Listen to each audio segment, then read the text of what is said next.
بسم اللہ الرحمن الرحیم۔ الا ان اولیاء اللہ لا خوف علیہم ولا هم یحزنون۔ سن رکھو، بے شک جو اللہ کے دوست ہیں انہیں نہ کوئی خوف ہوتا ہے اور نہ وہ غمگین ہوتے ہیں۔ بلغ اللہ بکمالہ کشف الدجی بجمالہ حسنت جمیع خصالہ صلو علیہ وآلہ۔ جے تو گم ہوویں وچ اس دے اپنی چھوڑ نشانی، اے توحید محمد بخشا دسے کون زبانی۔ یاد الہی سے غافل رہنا اور فسق نفاق۔ حضرت حسن بصری رحمۃ اللہ علیہ کی خدمت میں ایک عورت حاضر ہوئی اور عرض کیا کہ میری ایک جوان بیٹی وفات پا گئی ہے، مجھے دوران خواب اس کی زیارت کی خواہش ہے۔ میں جناب کی خدمت میں اس واسطے حاضر ہوئی ہوں کہ کوئی طریقہ بتا دیں کہ میں اس کو دیکھ سکوں۔ آپ نے اس کو ایک عمل بتایا۔ پس اس نے دیکھا کہ لڑکی تار کول کے لباس میں ملبوس ہے، گردن میں زنجیر پڑی ہوئی اور پاؤں میں بیڑیاں پڑی ہوئی ہیں۔ اس نے لڑکی کا یہ حال جناب حضرت حسن بصری رحمۃ اللہ علیہ کو بتایا تو آپ بڑے غمزدہ ہو گئے۔ ایک عرصہ گزر جانے کے بعد حضرت حسن بصری رحمۃ اللہ علیہ نے اس لڑکی کو جنت میں دیکھا کہ اپنے سر پر تاج پہنے ہوئے تھی اور کہنے لگی، اے حسن، کیا مجھے نہیں پہچانتے ہو؟ میں اسی عورت کی بیٹی ہوں جس نے آپ کے پاس حاضر ہو کر اس طرح سے آپ کو بتایا تھا۔ آپ نے اس لڑکی سے دریافت کیا کہ یہ کس طرح ہو گیا کہ تجھے اس حال میں دیکھ رہا ہوں؟ اس نے کہا، ایک مرتبہ یہاں ایک شخص آیا، اس نے رسول اللہ صلی اللہ علیہ وآلہ وسلم پر درود بھیجا۔ یہ وہ وقت تھا کہ اس قبرستان میں 5 اور لوگوں کو عذاب ہو رہا تھا، تو اس وقت ندا آئی کہ اس شخص کے درود پڑھنے کی برکت کے باعث ان سے عذاب دور کر دو۔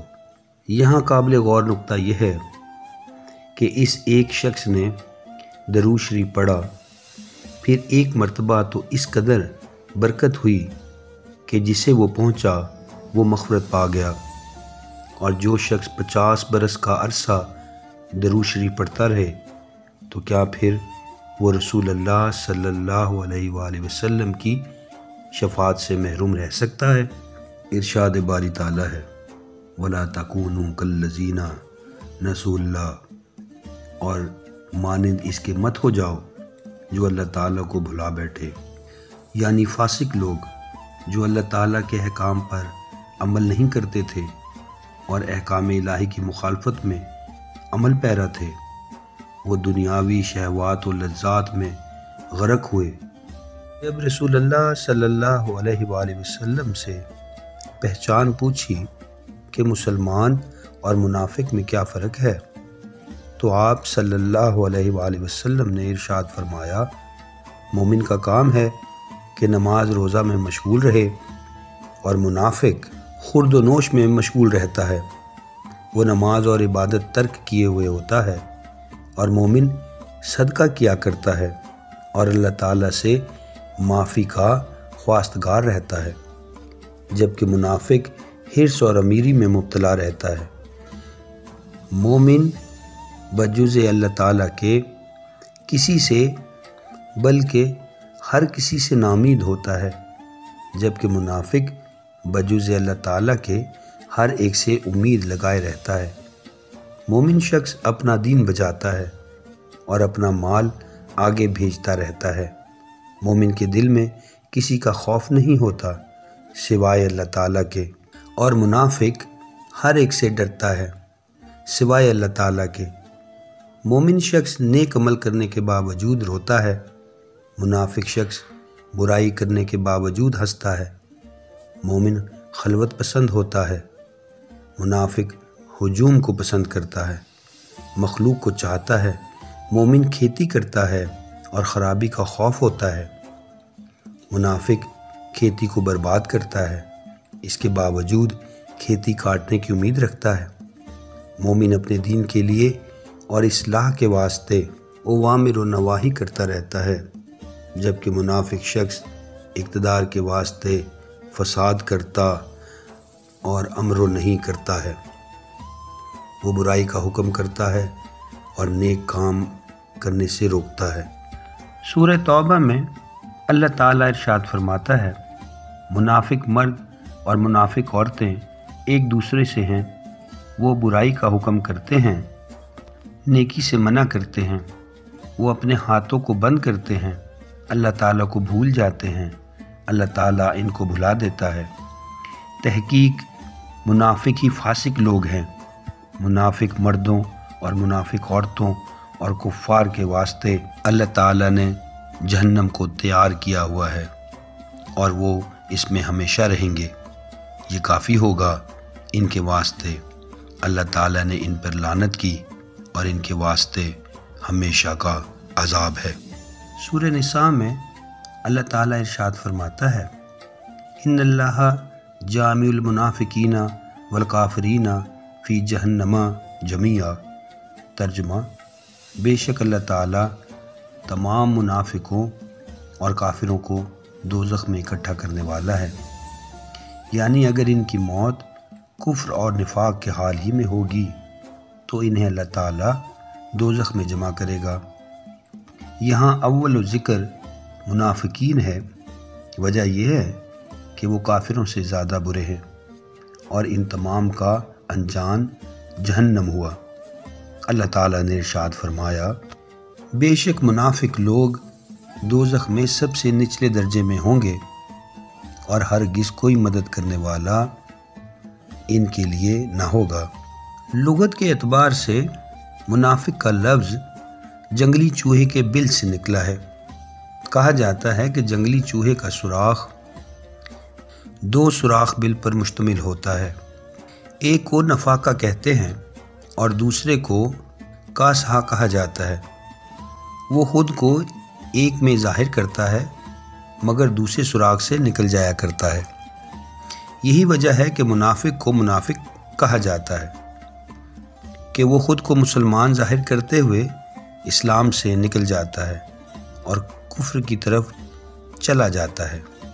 حدیث پاک میں وارد ہوا ہے کہ منافق کی مثال اس طرح ہے جیسے 2 گلے کے درمیان میں ایک بکری ہو، کبھی ایک گلے میں کبھی دوسرے گلے میں جا داخل ہو، جبکہ اصل میں وہ ان دونوں میں سے نہیں ہوتی، کیونکہ یہ بکری اجنبی ہے، ان دونوں گلوں سے اس کا تعلق نہیں ہے۔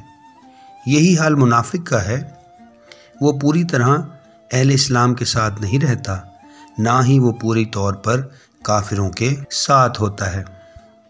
اللہ تعالیٰ نے دوزخ کو بنایا اور اس کے 7 دروازے رکھے ہیں۔ قرآن میں ان کے بارے میں فرمایا کہ جو دروازے لوہے کے ہیں وہ کافروں پر لعنت کے ساتھ بند شدہ ہیں اور اس کے اوپر ظاہراً تانبا مگر باطن میں سکہ ہے، اس کے باہر خفگی ہے اور اندر عذاب ہے۔ دوزخ کی زمین لوہے، تانبے اور سکے سے بنائی گئی ہے، اس کے اندر باشندوں پر اوپر تلے اور آگے پیچھے آگ ہی آگ ہے، ہر طرف آگ تہ در تہ ہے۔ ان دوزخی لوگوں میں سے سب سے اسفل درجہ منافقین کا ہے۔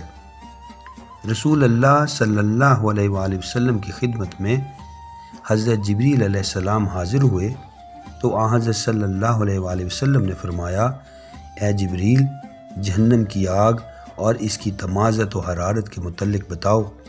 تو انہوں نے عرض کیا، اللہ تعالیٰ نے دوزخ کی آتش کو پیدا فرمایا، پھر وہ 1000 برس کا عرصہ دہکائی گئی اور وہ سرخ رنگ اختیار کر گئی، پھر 1000 برس دہکائی گئی تو وہ سفید رنگ میں ہو گئی، ازاں بعد وہ 1000 برس دہکائی گئی تو وہ سیاہ رنگ کی ہو گئی اور اب وہ سیاہ رنگ اندھیری ہے۔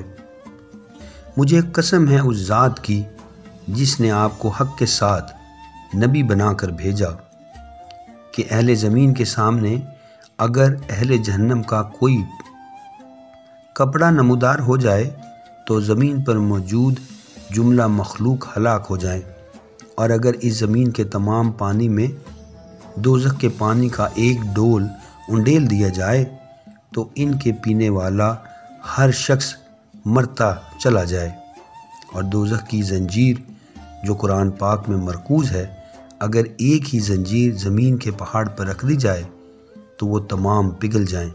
اللہ تعالیٰ نے فرمایا، پھر جکڑ دیں زنجیر میں جس کی پیمائش 70 گز ہے، مشرق سے مغرب تک کی لمبائی ہے، کہ وہ اس دنیا کے پہاڑوں پر رکھیں تو وہ پگھل جائیں گے، اور کوئی شخص اگر آگ کے اندر داخل ہو جائے پھر نکلے اور دنیا میں آ نکلے تو اس قدر بدبودار ہو کہ سب دنیا والے اس کے باعث ہلاک ہو جائیں۔ رسول اللہ صلی اللہ علیہ وآلہ وسلم نے حضرت جبریل علیہ السلام کو فرمایا، اے جبریل، دوزخ کے دروازوں کے متعلق بھی بتاؤ، کیا ہمیں ان دروازوں کی طرح ہیں جو بھی؟ تو حضرت جبریل علیہ السلام نے عرض کیا، یا نبی صلی اللہ علیہ وآلہ وسلم، وہ ایسے ہی ہیں، بلکہ وہ تہ در تہ ہیں، اور نیچے ایک دروازہ ہے، اوپر کے دوسرے دروازے ہیں، ایک دروازے کا دوسرے دروازے تک کا فاصلہ 70 برس کا ہے، اور پہلے دروازے سے دوسرا دروازہ 70 گنا گرم تر ہے۔ پھر آن حضرت صلی اللہ علیہ وآلہ وسلم نے ان دروازوں میں جو رہتے ہیں ان کا حال دریافت فرمایا، تو حضرت جبریل علیہ السلام نے عرض کیا کہ سب سے نیچے والوں میں منافق لوگ ہیں، اس درجے کو حاویہ کہا جاتا ہے، جیسا کہ ارشاد الہی ہے۔ بے شک منافقین دوزخ کے سب سے نچلے درجے میں ہوں گے۔ دوسرے دروازے میں مشرک لوگ ہوں گے جو جہیم کے نام سے موسوم ہے۔ تیسرے دروازے میں صابی لوگ ہوں گے۔ یہاں دروازے سے مراد حصہ یا درجہ، اور صابیوں سے مراد بت پرست وغیرہ لوگ ہیں۔ اس درجے کو سکر کہا گیا ہے۔ چوتھے کے اندر ابلیس لعنتی ہوگا اور مجوسی لوگ اس کے تابعین ہوں گے، یہ درجہ طلا کے نام سے موسوم ہے۔ پانچویں کے اندر یہودی ہوں گے جو حطمہ کہلاتا ہے۔ چھٹے حصے میں نصارہ ہوں گے، اس کا نام سعیر ہے۔ اس قدر عرض کر کے حضرت جبریل علیہ السلام ٹھہر گئے تو آن حضرت صلی اللہ علیہ وآلہ وسلم نے فرمایا، تم نے ساتویں میں جو رہتے ہیں ان کے متعلق کیوں نہیں بتایا؟ تو حضرت جبریل علیہ السلام نے عرض کیا، یا محمد صلی اللہ علیہ وآلہ وسلم، آپ ان کا نام ہی پوچھئے۔ تو آن حضرت صلی اللہ علیہ وآلہ وسلم نے فرمایا، ان کا حال بھی بیان کر دو۔ تو عرض کیا، ان میں آپ کی امت ہے، یہ وہ لوگ ہوں گے جو کبیرہ گناہ کے مرتکب ہوں گے اور توبہ کیے بغیر ہی مر گئے ہوں گے۔ روایت ہے کہ رسول اللہ صلی اللہ علیہ وآلہ وسلم پر اس آیت پاک کا نزول ہوا۔ ترجمہ، اور تم میں سے ہر ایک نے اس پر سے گزرنا ہے۔ اس پر رسول اللہ صلی اللہ علیہ وآلہ وسلم کو بڑی تفتیش ہو گئی اور آپ سخت روئے، کیونکہ جو اللہ تعالیٰ اور اس کے قہر سے آگاہ ہو وہ نہایت ترساں ہوتا ہے، اور وہ اپنی خطاؤں کے باعث بہت روتا ہے۔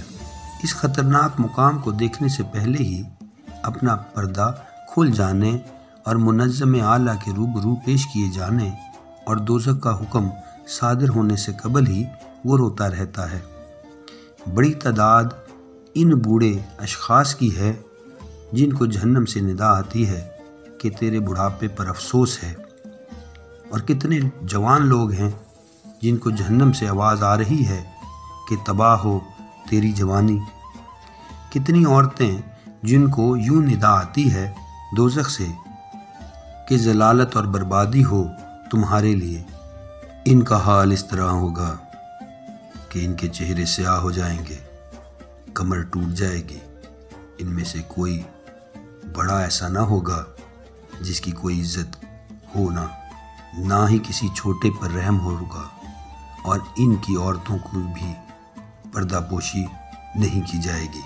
یا الہی ہمیں آگ سے اور عذاب آتش سے اور ہر اس عمل سے محفوظ رکھ جو ہم کو دوزخ کے قریب لے جانے والا ہے۔ یا الہی ہمیں اپنی رحمت ہی سے نیکیوں کے ساتھ جنت میں داخل فرما دے۔ یا الہی ہمیں اپنی رحمت سے ہی نیکیوں کے ساتھ جنت میں داخل فرما۔ اے غالب ذات والے، اے مغفرت فرمانے والے، اے میرے اللہ ہماری خطاؤں پر پردہ فرما، ہمیں گھبراہٹ سے محفوظ رکھ، ہمیں گناہوں سے محفوظ فرما، ہمیں اپنے سامنے رسوا نہ فرما یا ارحم الراحمین۔ اللہم صلی علی محمد وعلی آل سیدنا محمد وبارک وسلم۔